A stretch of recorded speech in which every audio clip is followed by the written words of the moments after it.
আমাদেরকে করতে হবে, কারণ তারা গুরুজনকে মানতে হবে। এসব কথা কি ইসলামে আছে? না, আল্লাহ এবং রসুলের কথা মানতে হবে। আম লাহুম শুরাকা, তাদের কি শরীক রয়েছে, প্রভু রয়েছে? শারাউ লাহুম মিনাদ-দ্বীন, তাদের জন্য ধর্ম রচনা করে দিয়েছে।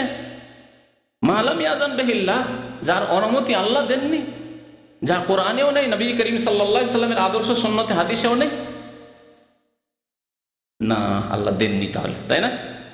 তারপরে আল্লাহ বলছেন যে ওয়ালাউলা কালিমাতুল ফাসলি, আল্লাহর পক্ষ থেকে যদি অগ্রিম ফয়সালা না হয়ে যেত যে সারা বিশ্বকে একসাথে আল্লাহ ধ্বংস করে দেবেন না, সারা বিশ্বের মুসলিম জাতিকে একসাথে আল্লাহ ধ্বংস করে দেবেন না, এটি হচ্ছে আল্লাহর ফয়সালা। নবী করিম সাল্লাল্লাহু আলাইহি সাল্লাম বলেছেন একটি হাদিসে যে আমার উম্মত কি আল্লাহ পাক রব্বুল আলামিন সারা বিশ্ব থেকে একেবারে একসাথে ধ্বংস করে দেবেন, এটা করবেন না। ওয়ালাউলা কালিমাতুল ফাসল, আল্লাহর পক্ষ থেকে যদি ফয়সালার বাণী উচ্চারণ না হয়ে যেত, ফয়সালার ঘোষণা না হয়ে যেত যে আমি সারা পৃথিবীর মুসলিমদেরকে একসাথে আযাব দিয়ে ধ্বংস করে দেব না, লাকুযিয়া বাইনাহুম, তাহলে তাদের ফয়সালা আল্লাহ করেই দিতেন, তাদের সর্বনাশ করে দিতেন। এই বিদাতের কারণে যে আল্লাহকে বাদ দিয়ে, আল্লাহর কিতাব বাদ দিয়ে, আল্লাহ রসুলকে বাদ দিয়ে অন্যদের রচিত বিধান তারা নিয়ে নিয়েছে। সে রাজনৈতিক ক্ষেত্রে হোক, যারা রাজনৈতিক নেতাদের কাছ থেকে মানব রচিত বিধান দিয়ে দেশ চালাচ্ছে তাদের ক্ষেত্রে হোক, আর ধর্মের ক্ষেত্রে হোক, যে হুজুরজিদের কথা আর ওই পীরদের কথা আর বড়দের কথা, বুজুর্গানের দিনের কথার নামে কোরআন এবং হাদিসের বাইরে তারা কাজকর্ম করে থাকে আর এতেকাদ রেখে থাকে আর বলে থাকে।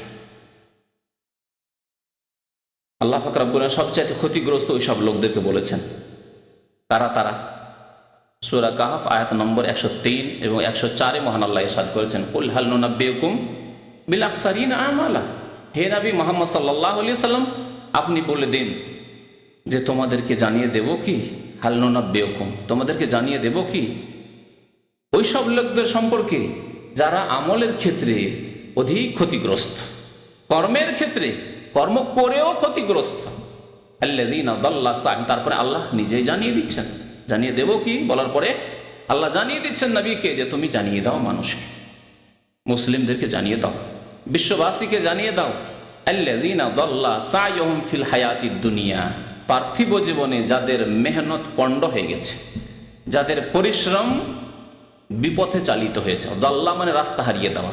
মেহনত তো করেছে, পরিশ্রম করেছে, ইবাদত বন্দেগীর নামে ইবাদত তো করেছে, কঠোর মেহনত করেছে, কিন্তু তা বিপথে চালিত হয়েছে, ভুল পথে চালিত। দাল্লা সা'ইহুম, ভুল পথে চালিত হয়েছে। নামাজ পড়েছে ভুল করে, রোজা রেখেছে ভুল করে, হজ করেছে ভুল করে, উমরা করেছে ভুল করে, জি ভুল করে, সব জিকির আজকার করেছে ভুল করে, ওজিফা পড়েছে সব ভুল করে, সব ভুল। দোয়া করেছে ভুল করে, মাধ্যম ধরে, মাধ্যম ছাড়া আল্লাহ দোয়া কবুল করবেন না, ওসিলা ধরে, হ্যাঁ মাধ্যম লাগবে। এইভাবে তাদের মেহনত তো হয়েছে, কিন্তু মেহনতগুলি ভুল পথে হয়েছে। দাল্লা সা'ইহুম ফিল হায়াতিদ দুনিয়া, অথচ তাদের ধারণা, ভুল করা সত্ত্বেও তাদের ধারণা কি, ওয়াহুম ইয়াহসাবুনা আন্নাহুম ইউহসিনুনা সুনআ, তাদের ধারণা যে তারা খুব ভালো ভালো কাজ করে দুনিয়া থেকে এসেছে, নেকির পাহাড় নিয়ে কবরে গিয়েছে, এইরকম ধারণা তাদের। বিদাতীদের বাপদাদা মারা গেছে, তাদের ধারণা কি, তাদের বাপদাদা পূর্বপুরুষ সম্পর্কে, যে আমাদের পূর্বপুরুষ বাপদাদা না এই এত এত ভালো কাজ করে গেছে, এতবার হজ করে গেছে, এত জিকির আজকার করতো, একবারে ফানাফিল্লা হয়ে গেছে, আর কত রকমের যে নেকির কাজ করে গেছে, কত নফল ইবাদত বন্দি করেছে, ফরজ ওয়াজিব সুন্নত তো করেছে, কত যে গাড়ি নফল ইবাদত করেছে। এই ইয়াহসাবুনা আন্নাহুম ইউহসিনুনা সুনআ, খুব ভালো কাজ করে গেছে আর আমরাও ভালো কাজ করছি। এইভাবে আল্লাহ পাক রব্বুল আলামিন বিদাত সম্পর্কে সতর্ক করেছেন। মনে রাখবেন বিদাত সম্পর্কে, যে বিদাত মানে ধর্মের নামে নতুন কাজ, ধর্মের নামে যা নতুন হবে তাই হচ্ছে বিদাত, সে দেখতে ভালো লাগুক আর খারাপ লাগুক। তার মানে ইসলামে বিদাতের কোনো ভাগ নেই, যে কিছু বিদাতে হাসানা মানে কি ভালো, কিছু ভালো বিদাত আছে যে বিদাত হইলেও নতুন হলেও আল্লাহর নবী করেননি, সাহাবায়ে কেরাম করেননি, খোলাফায়ে রাশিদিন করেননি, কিন্তু কাজগুলি সুন্দর, এর নাম হচ্ছে বিদাতে হাসানা।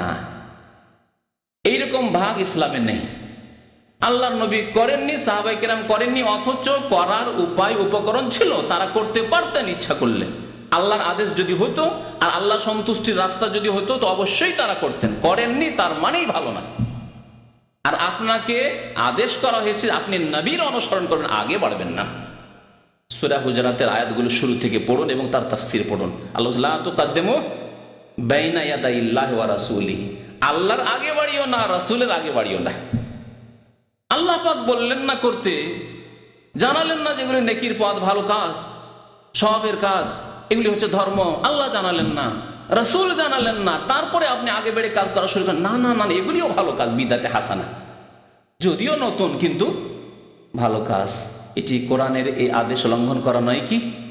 আল্লাহর আগে বাড়িও না, রাসূলের আগে বাড়িও না। লা তুকাদ্দিমু বাইনা ইয়াদাইল্লাহি ওয়া রাসূলিহি ওয়াত্তাকুল্লাহ, আল্লাহকে ভয় কর, আল্লাহকে ভয় কর। বিদআত সম্পর্কে সতর্ক করতে গিয়ে নবী করিম সাল্লাল্লাহু আলাইহি ওয়াসাল্লাম কি বলেছেন? কুল্লু মুহদাসাতিন বিদআত, প্রত্যেক নতুন কাজ যা ধর্মের নামে হবে তা হচ্ছে বিদআত। তাহলে কুল্লু বলেছেন কি বলেননি? তাহলে সবগুলি বিদআত।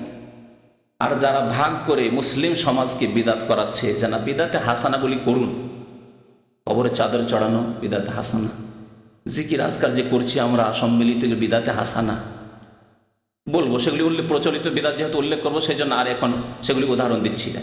যেগুলি করে মুসলিম সমাজের লোকেরা অথচ কোরআনে নেই, হাদিসে নেই, সাহাবায়ে কেরামরা করেননি, খোলাফায়ে রাশিদিন করে, বলছে এগুলি বিদআতে হাসানা, কারণ আমরা করি, এগুলো ভালো মনে করি, বিদআতে হাসানা। আর বিদআতে সাইয়্যা খারাপ, যেগুলি খারাপ সেগুলি বিদআতে সাইয়্যা। তাহলে খারাপ আর ভালোর মানদণ্ড কি তাহলে শরীয়তে? যে কোন বিদআতকে বিদআতে হাসানা ভালো বিদআত বলবেন আর কোন বিদআতকে খারাপ বিদআত বলবেন? আর জন্মবার্ষিকী পালন করা হচ্ছে, নিজের স্ত্রীর ছেলে মেয়েদের বিবাহ শাদী দিবস পালন করা হচ্ছে, ম্যারেজ ডে পালন করা হচ্ছে, ভালো মনে করে করা হয় না?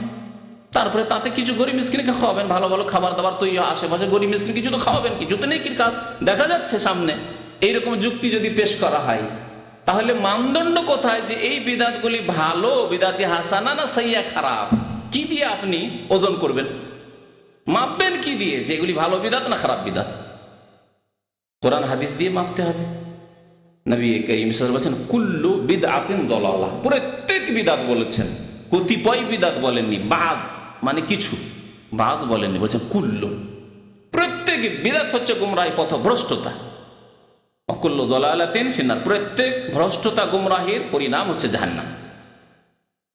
আরো বলেছেন নবী করিম সাল্লাল্লাহু আলাইহি ওয়াসাল্লাম, আবু দাউদ শরীফের হাদিস, এই যে সুন্নতি খুতবা, প্রত্যেক খুতবায় প্রত্যেক বক্তব্যে নবী করিম সাল্লাল্লাহু আলাইহি ওয়াসাল্লাম এই মূল্যবান কথাগুলি বলতেন। আর নবী করিম সাল্লাল্লাহু আলাইহি ওয়াসাল্লাম একবার উপদেশ দিয়ে বলেছিলেন যে যদি তোমরা দীর্ঘদিন বেঁচে থাকো দেখবে ফাসায়ারা ইখতিলাফান কাসীরা, এই জাতিতে এই উম্মতে অনেক মতানৈক্য দেখবে, ইখতিলাফ দেখবে, দলাদলি দেখবে, কন্দল দেখবে, ঝড় বিবাদ দেখবে। ফালাইকুম বিসুন্নতি ওয়া সুন্নাতিল খুলাফায়ে রাশিদিন আল মাহদিন মিন বাদি, আমি বারবার যে খোলাফায়ে রাশিদের কথা কেন বলছি? এই হাদিসের আলোকে। সুতরাং তোমরা আমার সুন্নতকে, আমার আদর্শকে মজবুত করে ধারণ করবে। আর খোলাফায়ে রাশিদিন আবু বকর, ওমর, ওসমান, আলী, 4 খলিফা পর্যন্ত, তারপরে কোনো খলিফা 100% আদর্শ না, তাদের ভালো ছিল, কিছু ভুল ত্রুটি ছিল। সুতরাং তাদেরকে আর সত্যের মাপকাঠি বলে বলা হয়নি যে অমুক খলিফা, অমুক নেতা সত্যের মাপকাঠি, তার অনুসরণ করিও না, তার ভালোগুলি নিয়েও যেগুলি ভুল আছে সেগুলি ছেড়ে দিও। কিন্তু এই 4 খলিফা যাদেরকে খোলাফায়ে রাশিদিন বলা হয়, তারা প্রত্যেক ক্ষেত্রে নবী করিম সাল্লাল্লাহু আলাইহি ওয়াসাল্লামের সুন্নতের যেহেতু অনুসরণ করেছেন, তাই তাদের অনুসরণ করতে বলা হয়েছে ওয়া সুন্নাতিল খুলাফায়ে রাশিদিন আল মাহদিন মিন বাদি, আমার পরে যারা হেদায়েত প্রাপ্ত থাকবেন, সঠিক পথের উপর অটল থাকবেন। আব্দু আলী বিন নওয়াজিস, মজবুত করে ধারণ করবে, ছেড়ে দেবে না তাদের সুন্নত। ওয়া ইয়াকুম ওয়া মুহদাসাতিল উমুর, আর তোমরা নতুন নতুন কাজ থেকে নিজেকে বাঁচিয়ে রাখবে।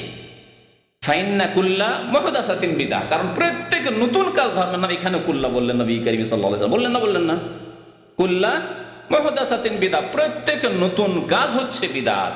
তাহলে বিদআতের ভালো মন্দের ভাগ ইসলামের নেই। যা নতুন করবে ধর্মের নামে অথচ কোরআনে বা হাদিসে নেই, নবী করিম সাল্লাল্লাহু আলাইহি ওয়াসাল্লাম থেকে তার হাদিসই পাওয়া যায় না, হাদিসে তার খোঁজ খবরই পাওয়া যায় না, সেগুলি হচ্ছে বিদআত। এখন আসুন ভারত, বাংলাদেশ, পাকিস্তান উপমহাদেশে যে বিদআতগুলি ছড়িয়ে আছে সে সম্পর্কে আমাদেরকে জানতে হবে, কারণ আমরা অনেকেই জানি না যে এগুলি বিদআত। আগেই বলেছি যে প্রথম কিসের বিদআত?